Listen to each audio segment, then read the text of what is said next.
God aften og velkommen. I dag vil vi gerne fortælle lidt om levekår, livsformer og livsstil. Vi starter med at rapportere om til Daniel, der gerne vil fortælle lidt om levekår.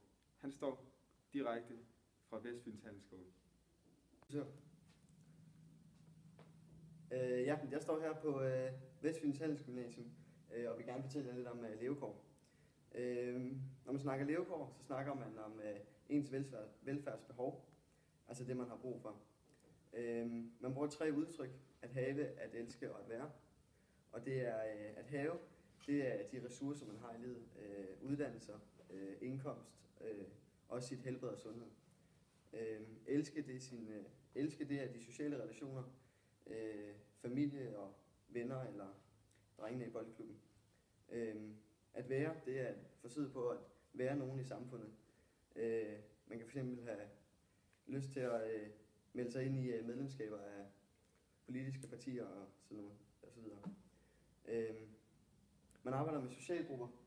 De er inddelt i 5, og det er ligesom ens uddannelse, indkomst, helbred og skønhed. Jo højere man kommer op i socialgrupperne, så vil man også have højere uddannelse og højere indkomst. Og man vil tit være sundere og være lidt pænere også. Den, der ligger i socialgruppe 1, det vil typisk være godsejer. I 2'eren er det ingeniør, i 3'eren lille købmand, 4'eren er det faglærte arbejdere, og 5'eren er ufaglærte arbejdere. Men Bourdieu, han havde den holdning, at man ønsker at blive i den højeste socialgruppe. Og det gør man ved at holde de andre nede, sådan som man selv kan sidde deroppe. Man kan sagtens flytte sig i de her socialgrupper. Det kaldes mobilitet. Og det er egentlig, man snakker om 2 slags mobilitet: generationsmobilitet og karrieremobilitet. Generationen, det er, hvis man flytter sig fra en socialgruppe i forhold til sine forældre.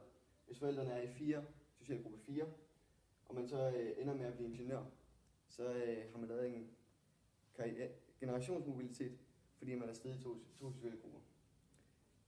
Den karrierebundne mobilitet, det er, hvis man bliver en højere uddannelse, eller man får en højere uddannelse og dermed et bedre arbejde, men man ikke rigtig stiger i socialgrupperne. Det kaldes også en mønsterbryder, når man stiger i socialgrupperne, eller hvis ens forældre ikke har taget en gymnasial uddannelse, og man selv tager en gymnasial uddannelse, så har man det, man kalder mønsterbryder. Og så tilbage til studiet og tilbage til rocket. Ja, det var så det, vi havde om levekår. Nu skal vi over til livsformer, og det får vi fra vores reporter Christian Lange, som står direkte på lærerværelset på VG.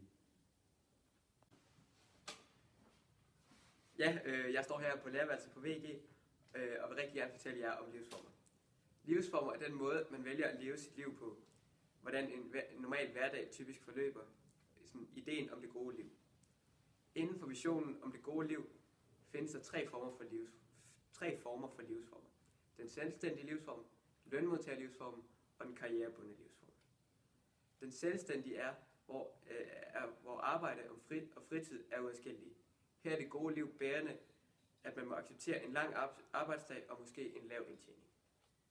Lønmodtagerlivsformen er, hvor man arbejder for at leve.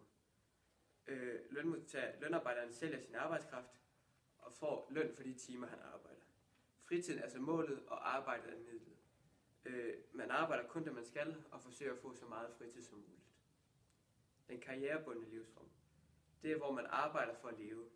I den karrierebundne er fritiden også målet, men den bruges som en slags opladning til arbejdet. Fordi at arbejde, det er egentlig livets egentlige værdi.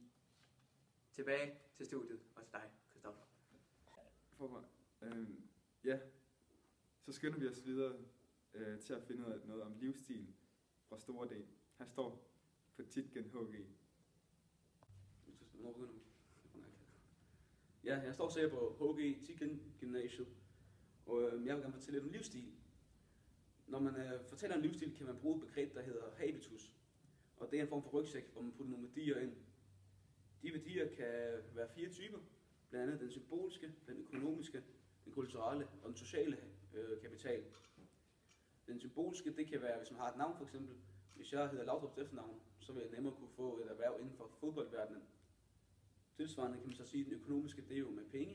Det vil også kunne give nogle gode muligheder, hvis man vil have en speciel uddannelse, eller man vil opbygge et specielt netværk, så kan man bruge penge som en middel til det. Så er den kulturelle, det er for eksempel også uddannelse. Så har man god uddannelse bag dig, vil man nemmere kunne søge job inden for specielle erhverv, kan man sige. Sidst er den sociale kapital. Og det er for eksempel, hvis du har nogle specielle kontakter, eller et ekstra godt netværk, eller noget af den stil, så vil man nemmere kunne få kontakter til forskellige netværk. Så vil jeg også kunne tælle nogle sociale felter. Og der den franske statsmand, Pierre Bourdieu, han så samfundet som noget, man kan kalde sociale felter, eller artikulationsfelter. Og det er, når man er forskellige steder, så har hver sted felt. For eksempel har jeg en speciel opførsel, når jeg er hjemme, jo. Det er så et felt. Så er et andet opførsel, når jeg er på gymnasiet.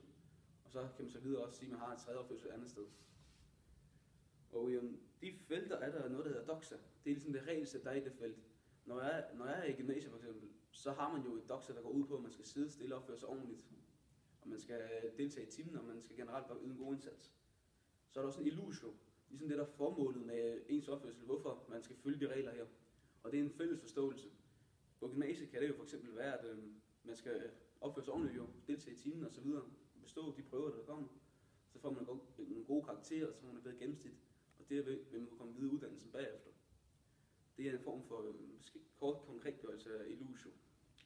Sidst vil jeg gerne tale lidt om de værdier, man kan sige, der er her i samfundet, hvordan livsstilen tilpasses værdierne.